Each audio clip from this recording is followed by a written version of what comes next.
सांभा।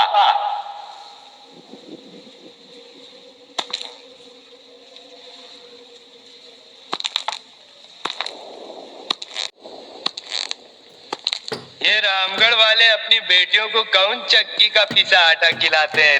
बहुत करारे है इस साल, बहुत करारे।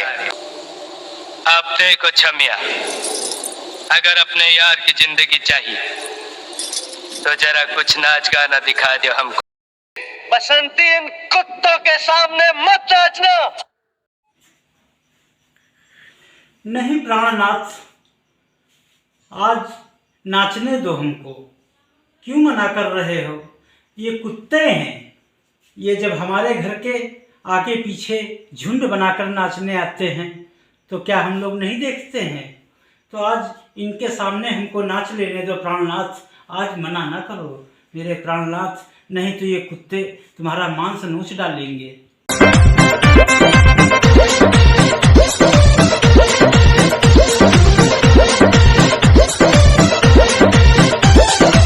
जातारू माई के दर्शन तू करे, काहे के लगलू है साजे सवारे। मैंने तैयार ना होके। अरे जल्दी होखा।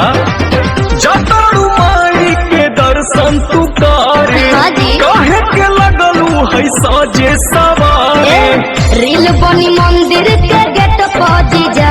अच्छा, वीडियो बना के डालब नेट पहुंची जा। बुलेट पहुंची जा, बुलेट पहुंची जा। बोला ले चले घुमा दे, बुलेट पहुंची जा। बुलेट पहुंची जा, बुलेट पहुंची जा। ले चले घुमा दे, बुलेट पहुंची जा। बुझली? हम सब बुझतानी।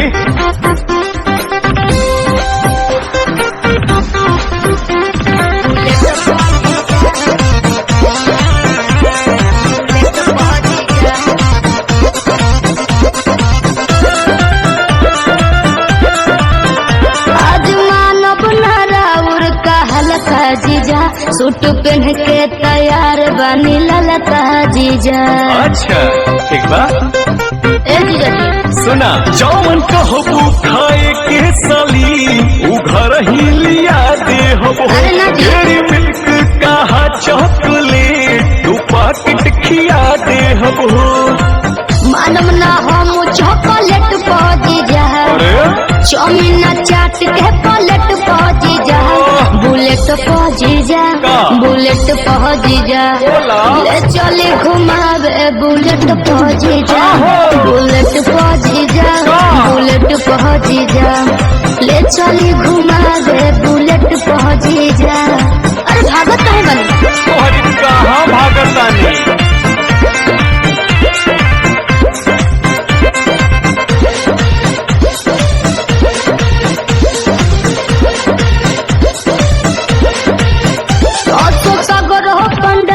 घुमा दे जी, जीजा बिमल से श्रद्धा पूरा दे जी।